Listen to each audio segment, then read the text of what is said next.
she knows when God speaks. She knows when God delivers the message. Hindi ito mailan. Kadagan ka mailan na. Kinigikan sa Ginoo, Ginoo na ginabuong ani. Niya ito para mga Ginoo na kuban. Gusto yung buhat ka gina, kigikan ka sa Ginoo. Niya, way simba-simba, way angko-angko. Ano na kayo mga kigikan sa Ginoo? Huwag kayo angko. Huwag kayo simba-simba. Kung nag-ilaro na lang tayo mga lalaki isang tawanan, no? Ilaro na lang tayo. Ganyan ang makaingon mo daw. Sa kinsa lang mayroon ng sinubukos Ginoo. Sa kinsa na lang mayroon kasayo na. But if you are a man of prayer or a woman of prayer, you know how to discern when the voice is God's voice or not.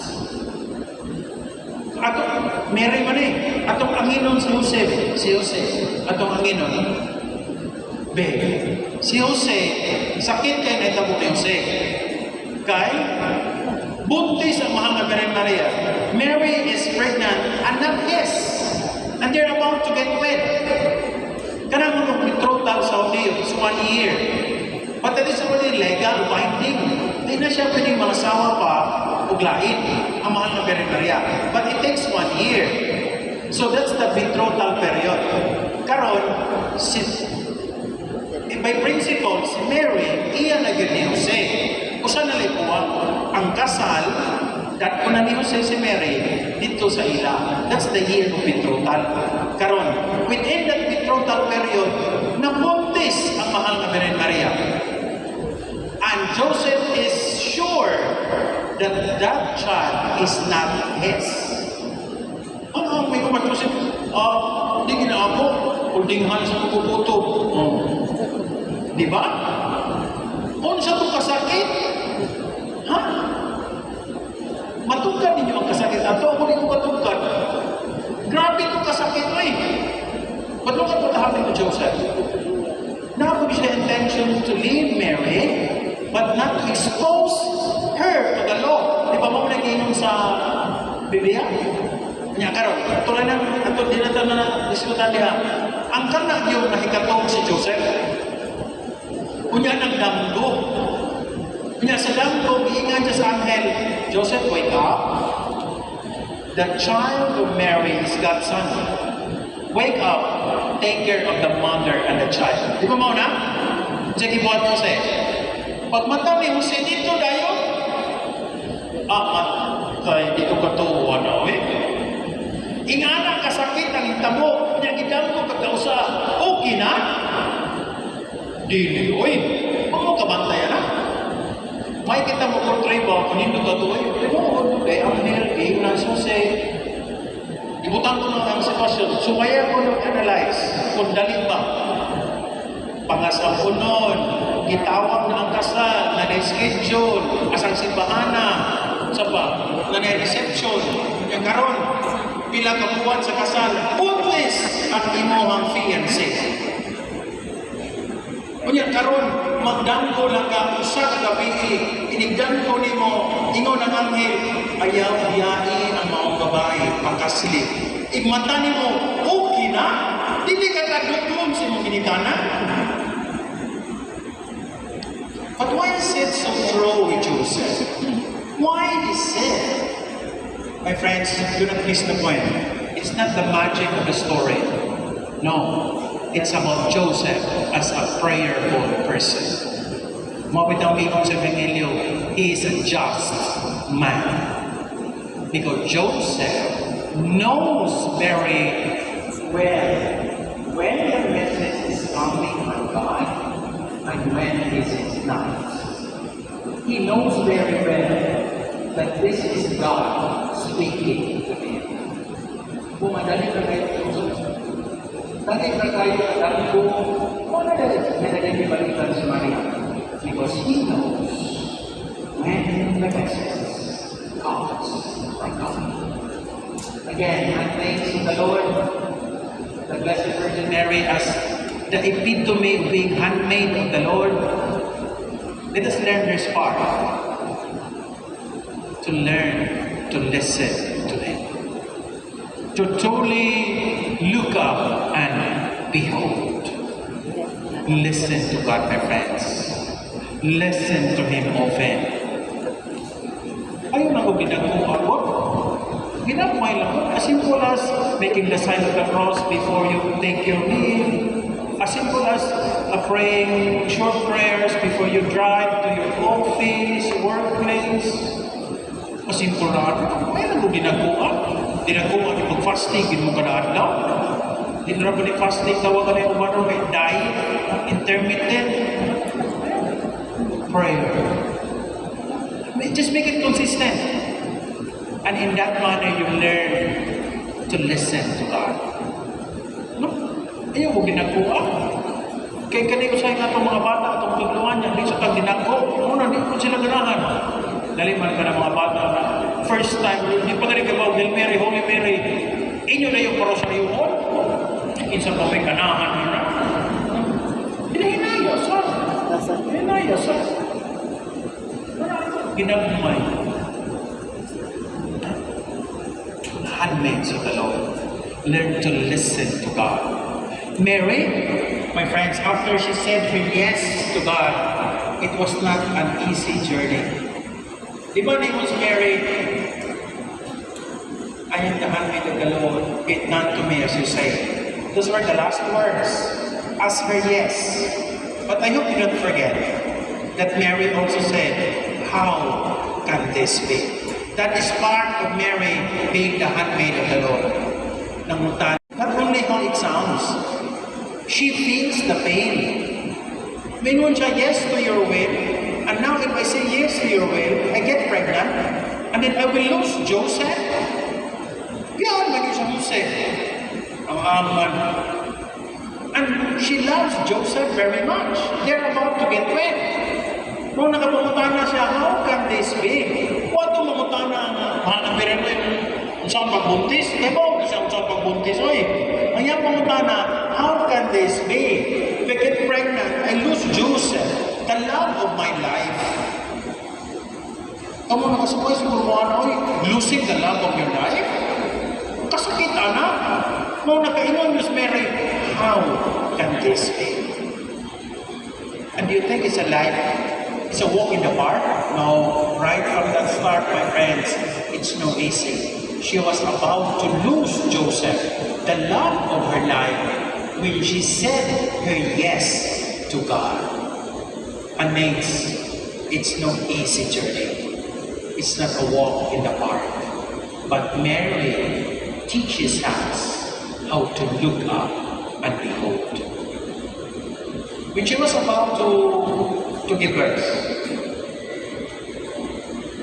in labor pain, my katana described in ng Christmas, together with Joseph, they knocked at the doors, they were denied entrance. Di ba? Mabitang napadong sila sa manger kaya walay lugar, the inn is full. Karon, suwaya mo no, imagine, kana bitaw nagpati ka, kamong nakasuway nga nagbati, nagbuntis, mga nakay, kunya karon way kabutangan. Kung sa ato siguro yung sitwasyon, hida ka sa ospital, kunya wag ka dawata, kaya wag kay down payment, no, suway ko no, ingana siguro. No? Kunya, sa gitna lang ka nga way bakante. So, asa mo mga anak? Ito taxi. Mo nang para nako ang ganang pangutana sa mga Birhen Maria, how can this be? Iyan yung ipangutana many times, not only once. When they were denied entrance, and she was about to give birth in labor pain, para nako in the silence of her heart, niingon na po ito ang mahal na Birhen Maria, Lord, how can this be? If this is your son, and I offered a lot for this mission, Lord, how can this be? Lord, why is it that I get this far? We were denied entrance, and this is your son. Bakit ito nakapangutana ang mga Birhen Maria? Pangutana ito eh. Nanganak na siya. Dito mag-ispasungan, kalisod. Pag-uman, igukod mag-ishari. Eh, patlo ng bata. Imagine ng bago ng anak. Sakit pa tayo. Aging panganak. Yung mag-ikyas, they go through the desert to hide in Egypt. Deeply, because the king wanted to kill the child. Wow. Nindot kayo na mga dekorasyon ni Christmas. Ang ato ang bilin mo kanindot. Bisa kung saan lang wala na ba itong ipamutang? No, ano? No. Kapal, batay. Naging ko yung iman. Kaya ba mo, lumar ka basic kaya ang animals na lang ang bagay? Sa mga Sheep. also as. As mo, o doon sa bigay ng box, bata. Pero may buwan na sa kanan ba? Kung naman ko naluta, and that symbolizes the believers and the non-believers. The Jews and the pagans, they worship the child. Nagkaroon ikaw ba? Ang atong ipamutang. Basta Iro, pinasa may masunan. unggoy, may ano. Kung siya tubuhis na ko, Wait, kita tak.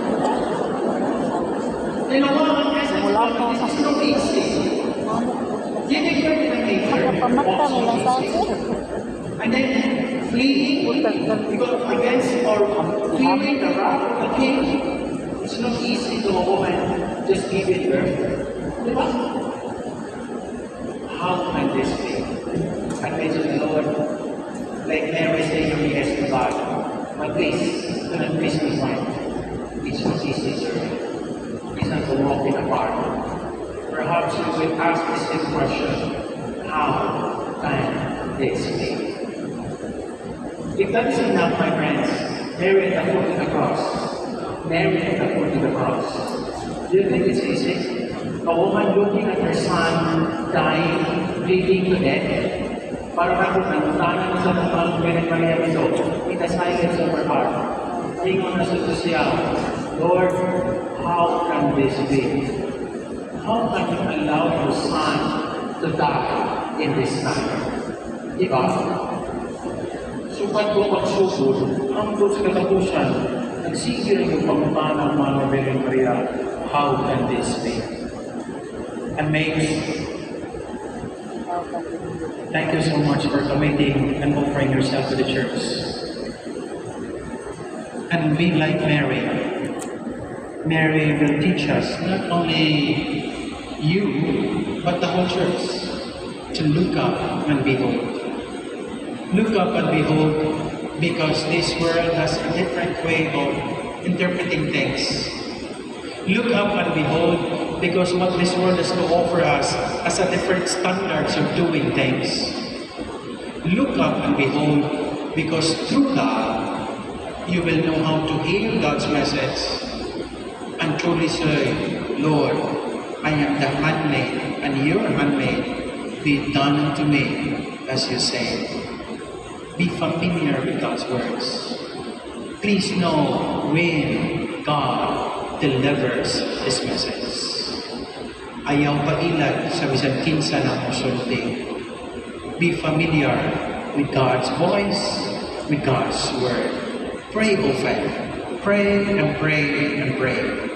Do not get tired praying. Prayer does not change God. It changes the one praying. Together with the intercession of Blessed Virgin Mary, let us learn to hear God's message. Let us be familiar with His voice. And together with Mary, we say, Lord, your will be done. Kataas na rin mong milihaw eh. Mura mo po nila yung speaker, ikaw man na para ba? So, din na lang puputo.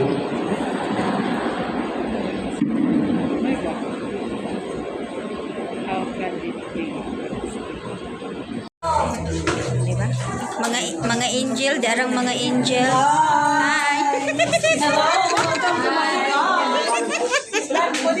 Ha? Ang saman?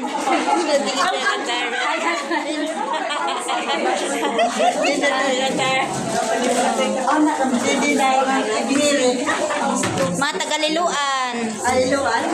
Ana din ko. Ari ko tubang ang lingkod kay ang dancer tagaliluan.